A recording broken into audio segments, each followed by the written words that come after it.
দেখুন, vote on account বলে একটা করা সিস্টেমকে সম্পূর্ণ অপব্যবহার করলো পশ্চিমবঙ্গ সরকার।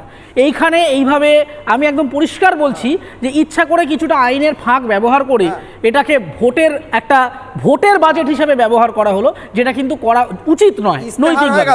তো সেই জায়গায় মানুষকে আমি জাস্ট এটাই কনক্লুড করব যে মানুষকে এবারে বুঝতে হবে যে এখন পশ্চিমবঙ্গ সরকারের অর্থনৈতিক প্ল্যানিংটা অনেকটা ওই আমাদের বিয়ে বাড়িতে স্টার্টারের মতো।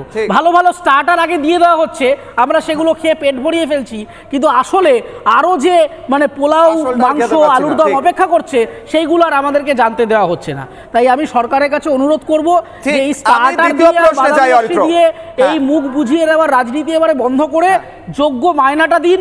আমি আশাকর্মীদের সাথে 100% সহমত।